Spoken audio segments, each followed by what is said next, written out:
평화가 당신의 집에 있기를 우리는 다시 모여 주님의 말씀을 계속 공부하기 위해 있습니다. 우리는 최근에 안식일을 지키는 방법에 대해 공부했습니다. 그리고 우리는 그리스도께서 그의 추종자들에게 전달할 특별한 축복들을 가지고 있다는 것을 보았습니다. 우리는 그가 어디에 있는지와 이러한 축복이 어떻게 우리에게 오는지를 알게 될 것입니다. 그러나 그 전에 우리는 기도해야 합니다. 왜냐하면 우리는 성경의 진정한 의미를 이해할 수 있도록 하나님께 지혜를 구해야 하기 때문입니다. 눈 감을까요? 우리 아버지시여 높은 곳에 계신 당신, 우리는 당신의 앞에서 하루 이상을 보냈습니다. 명성은 발음에 있습니다. 우리는 주님이 우리에게 실패하시고 우리 영혼의 구원에 관한 내면의 진리들을 존중해 주시기를 바랍니다. 공부하러 가자. 그리스도님 신께 기도드립니다. 모르겠어. 내가 방금 이 생각한 날짜는 거는 함정이었어. 우리는 미안해. 시장을 알고 있다는 확신을 가지고 여기서 그리고 떠났어요. 진실이 되어요. 계속해서 우리 대화를 세계 앞에서 솔직하게 나누시다. 각 학생과 함께 있으세요. 그분께서 주님 그의 마음을 열 수 있기를 좋은 진실을 받아들이는 것, 그것이 우리가 그리스도 예수의 이름으로 요청하는 것입니다. 아멘.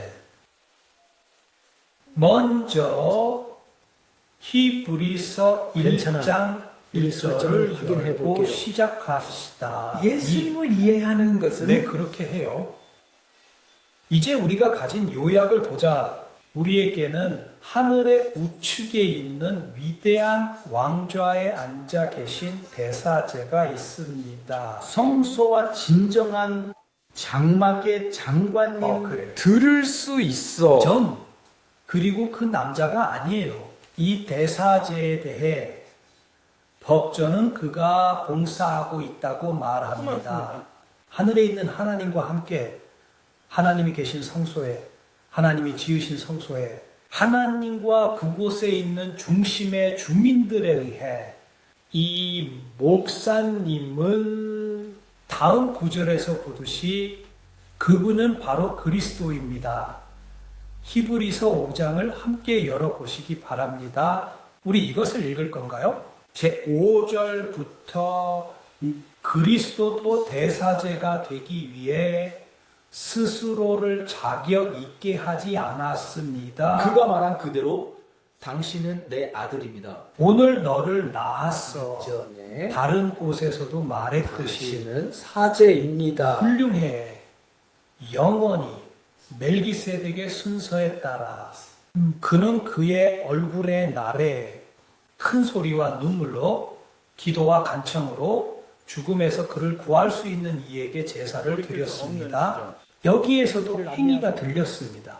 비록 아들이었지만 겪은 고통을 통해 순종을 배웠고 완성되었습니다. 영원한 구원의 이유가 되었습니다. 모든 순종하는 이들에게 하느님께 부름받아 나는 멜기세덱 질서에 따른 사제입니다. 예수님께서 지상에 계실 때 내면의 끔찍한 싸움과 외부의 적들을 통해 사탄의 모든 유혹을 이기고 지금까지 유일한 인간이 되었습니다. 이 땅에서 살면서 한 번도 죄를 짓지 않았다. 그리고 바로 이 승리 때문에 그가 가능한 한 빨리 움직이도록 했습니다. 그는 타락한 인류와 그 사이에 유일한 중재자가 될 권리를 가졌습니다. 자격 지정 장소. 그는 영원히 부사제로 선출되었으니 즉 그는 결코 변경되거나 다른 누군가로 대체되지 않을 것입니다. 그리고 자유로운 대표자를 남기지 않으셨습니다. 실수했어요. 이 중보자의 자리에서 그분은 유일한 중보자입니다. 그리고 그분은 우리를 하느님과 화해시키기 위해 대신하여 봉사하십니다. 그런 하늘에서 제사장으로서 그가 수행하는 일은 무엇일까요? 로마서 8장에는 우리는 이 예언을 발견했습니다. 6절 20. 또한 마찬가지로 영은 우리의 약점을 돕습니다. 우리가 적절히 무엇을 요청해야 할지 모르기 때문입니다. 그러나 같은 성령이 우리를 위해 말로 표현할 수 없는 시면에서 중재한다. 그리고 34절 스폰지 나무를 태우다. 그리스도께서 죽으셨습니까? 아니면 죽은 자 가운데서 다시 살아나셨습니까? 하나님이 우리를 대신하여 우리를 위해 기도하시는 분이 오른쪽에 계십니다. 여기 구절들은 그리스도가 이루는 두 가지 작업을 보여줍니다. 첫 번째는 그것은 우리 마음속의 교차점입니다. 사도 바울은 예상치 못한 종류로 간청하는 표현을 사용합니다. 말로 표현할 수 없어요. 내 마음속에서 일어나는 일을 정확히 말할 자신이 없어요. 하지만 그는 무엇이 더 중요한지 알고 있습니다. 그리스도는 우리 내부에서 일을 이루실 수 있습니다. 특히 우리에게 지혜까지 주시는 약한 구절도 있습니다. 우리 자신을 치유하기 위해 우리가 실천했습니다. 그는 우리가 제대로 요청하는 법을 모른다고 말합니다. 하지만 그리스도가 우리의 필요를 대신하여 간구합니다. 그러면 그는 우리에게 죄에 대해 납득시킵니다.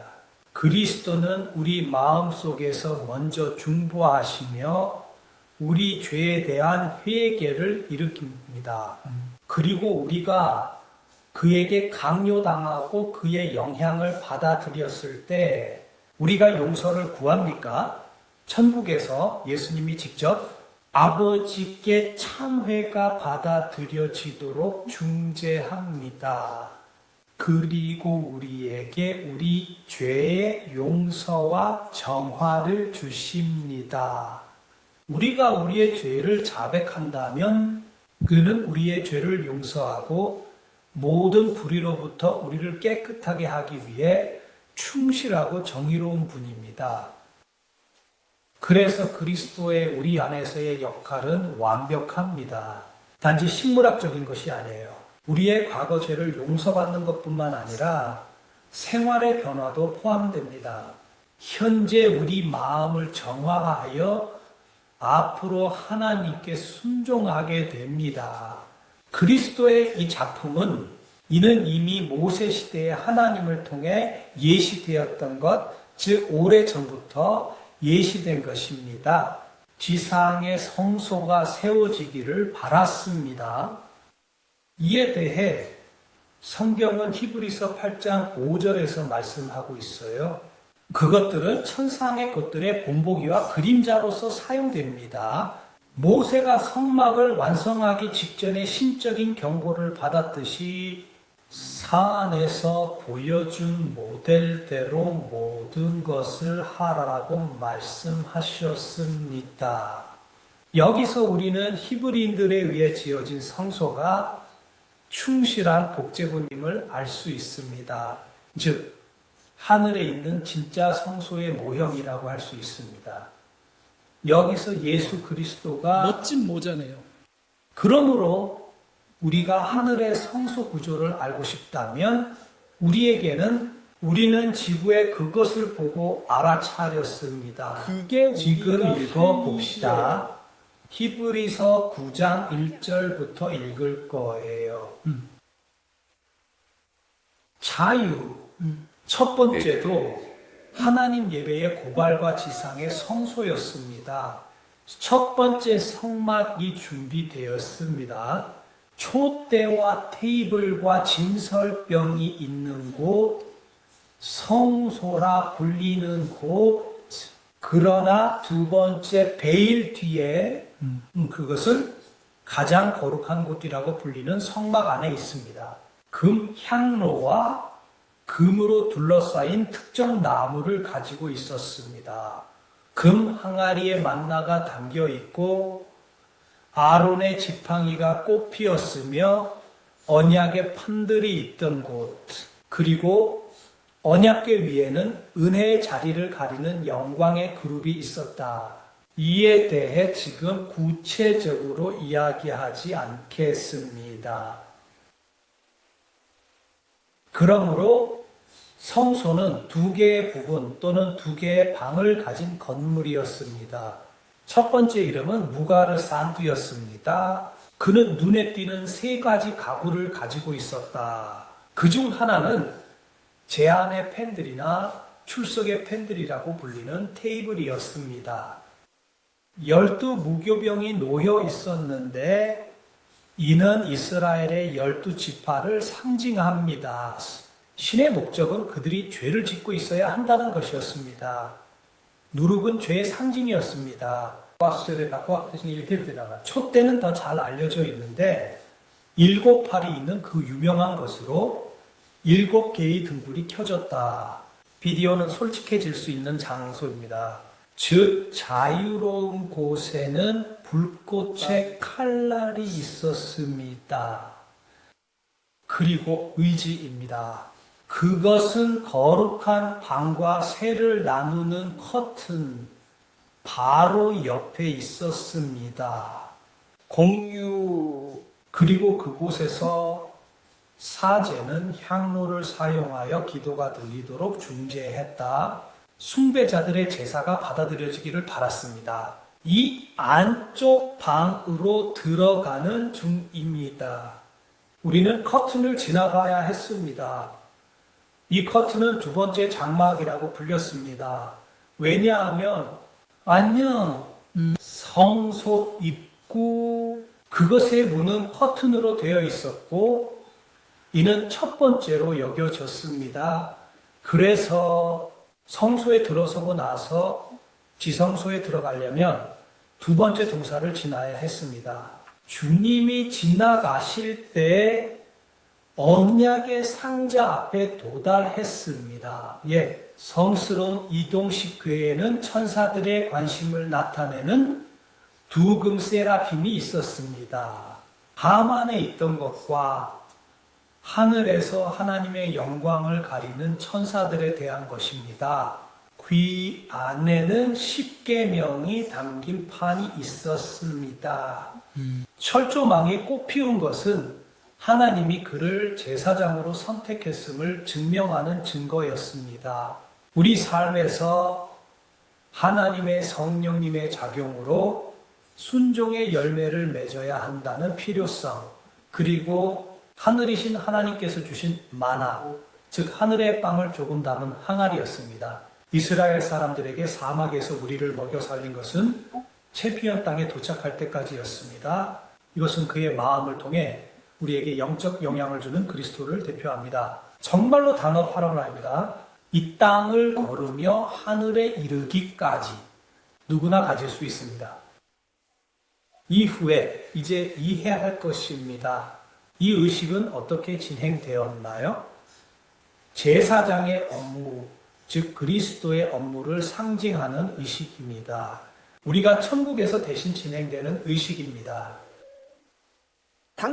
출애굽기와 레위기 책에서는 성소의 책들이 특별히 설명되었습니다.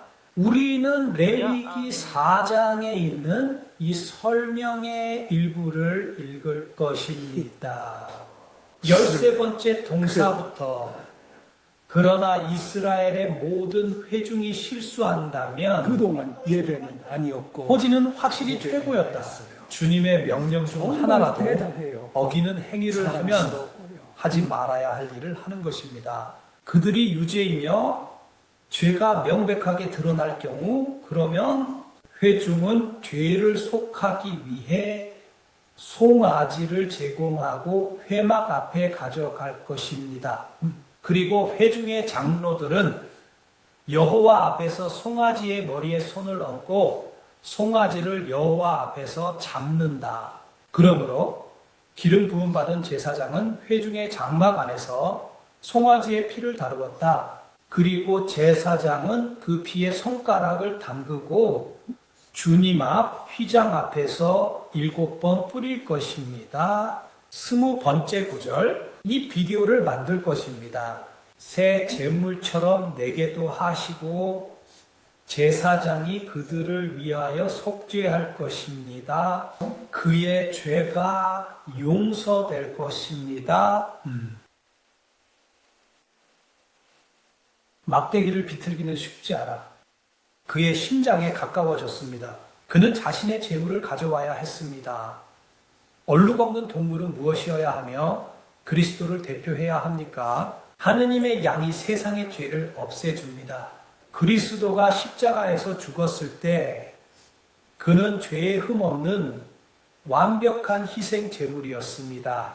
그래서 그의 생명은 하나님 앞에서 우리의 생명을 대신할 수 있으며 그의 죽음은 대가로 여겨집니다. 우리가 죽을 만큼 죄를 지었음에도 불구하고 그것은 제단까지 동물처럼 온 숭배자에 의해 인정되었다. 사제를 기다리고 있었습니다. 하기 사제는 숭배자에게 그 의식의 의미를 설명하거나 적어도 설명해야 했으며 그것이 무엇인지 설명했다. 죄가 용서받기 위해 예배자는 제사에 대한 믿음을 가져야 했습니다. 그리고 숭배자는 칼을 받아 직접 동물을 죽이고 머리를 자른다. 이륙한 후 사제는 그 피의 일부를 모았습니다. 그리고 그는 그것을 성소 안으로 가져가 흩뿌렸습니다. 마귀 사이에 있는 곳에서 거룩한 곳과 지성소 사이, 즉 두 번째 장막 바로 옆에 붙어 있다고 할 수 있는 휘장, 가장 거룩한 곳에서, 그리고 초심은 죄의 초월을 의미했습니다.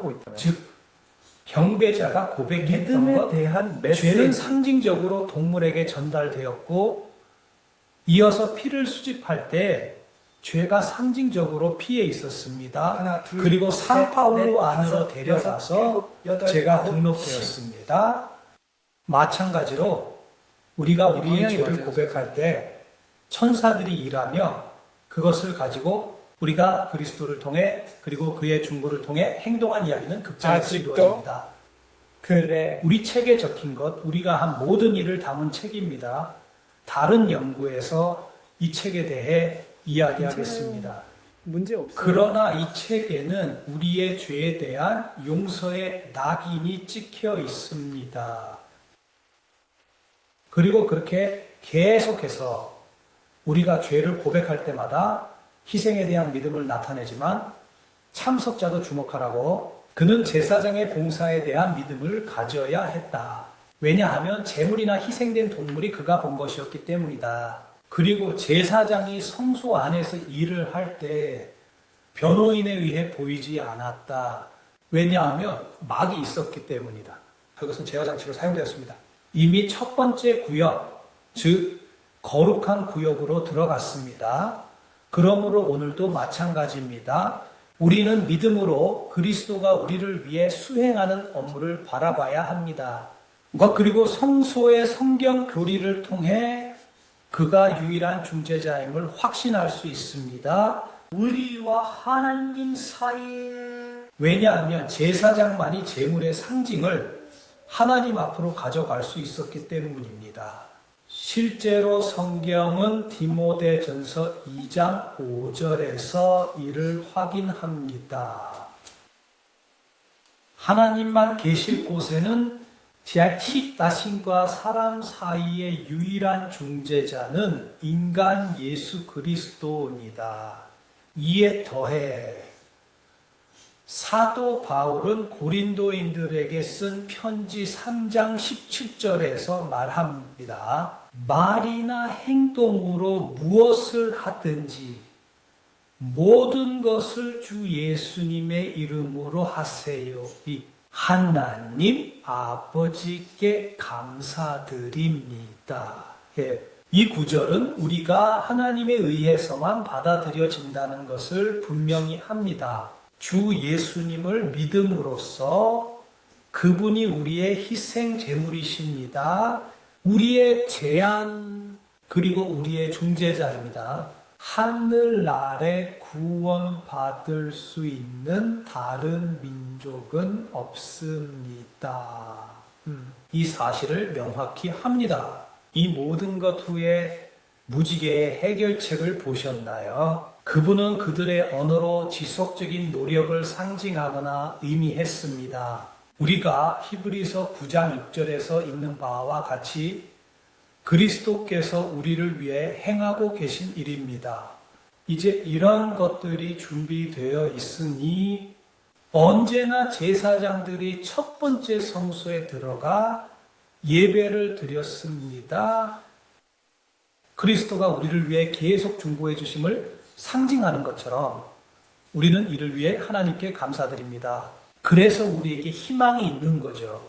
우리는 지금 이 순간에도 우리를 위해 일하고 계신 그분을 믿음의 확신으로 볼 수 있습니다. 하지만 성소의 봉사는 또한 그리스도의 중재가 끝날 것이라는 생각은 없었다.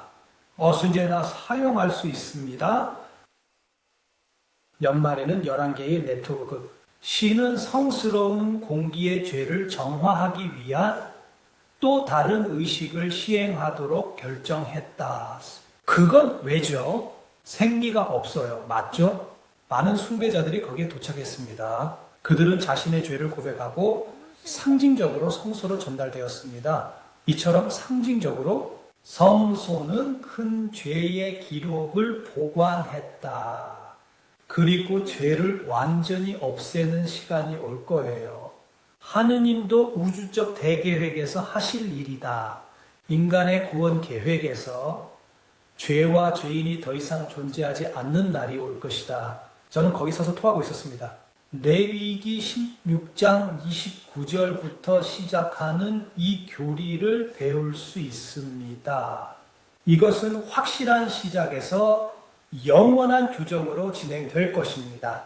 매월 10번째 날에는 너희 영혼을 괴롭히고 아무 일도 하지 말아야 합니다. 이는 현지인이든 거주하는 외국인이든 모두에게 적용됩니다. 그날 여러분을 정화하기 위해 속죄가 이루어질 것입니다. 주님 앞에서 우리의 모든 죄에서 정화될 것입니다. 132. 그리고 그 제사장은 정말 대단했습니다. 그리고 아버지 대신에 제사장 직무를 수행할 성스러운 사람은 속죄를 집행할 것이다. 내가 입은 옷, 거룩한 옷을 입었습니다. 7째 달의 10번째 날은 종교 달력의 마지막 날이었습니다. 매년 마지막에 지어진 것은 죄를 정화하는 것이었습니다. 성소에서 제거하였습니다. 그래서 그리스도의 마지막 일은 무엇일까요? 계속해서 죄를 자백하는 이들에 의해 오염된 천상의 성소를 정화하였습니다. 그럼 무슨 일이 일어날까요? 이것은 우리가 연속으로 할 다른 연구의 주제가 될 것입니다. 그래서 여러분을 계속 함께하길 초대합니다. 하지만 오늘 하나의 진실이 우리 앞에 분명하게 드러났습니다. 우리에게는 독특한 중재자가 있습니다. 하나님이 받으시는 것은 이것뿐입니다. 하나님은 예수님만을 우리의 중보자로 받아들이십니다. 하나님께 다가가는 방식은 그분이 지정한 대로 해야 합니다. 네. 그러므로 하나님은 당신과 나를 붙잡습니다. 그에게 다가가라고 말합니다. 주 예수님을 믿음으로 주 예수님의 방법을 소개하며 당신의 죄를 용서받기를 요청하여 그분이 당신을 깨끗하게 하실 수 있도록 합니다.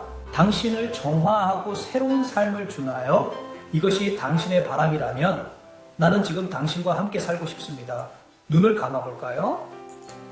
우리 아버지시여, 우리는 당신께 감사드립니다. 주님께서 주 예수님을 우리의 유일한 희망으로 두셨습니다. 하지만 그것은 확실하고 살아있는 희망입니다.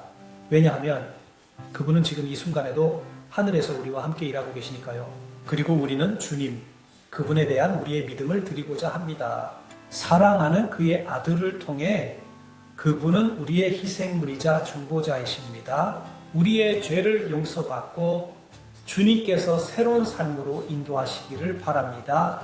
부모님, 부탁드려요. 이 사임을 허락해 주세요.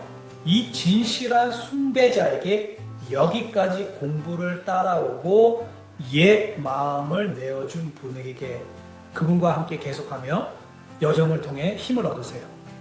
이 모든 축복을 그리스도 예수의 이름으로 구합니다. 아멘.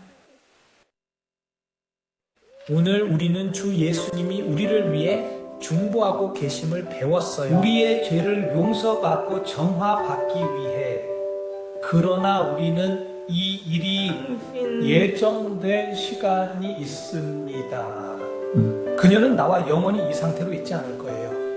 예수님은 마지막으로 해야 할 일이 있어요. 속죄, 죄를 정화하는 일과 나무를 다시 바로 세우는 후처리가 필요합니다. 난 그게 캐릭터라고 우리는 생각했거든요. 시에로와 함께 순종 중입니다. 파울라스가 정말 그렇게 산드라가 말했어요. 약속한 것은 그녀가 약속할 때 무엇이었나요? 그 현장은 어떠했나요? 이 시간에 구원받기 위해 나는 어떻게 협력할 수 있나요? 이 모든 것을 곧 자세히 살펴볼 것입니다. 그러니 다음 공부에 함께 해주세요.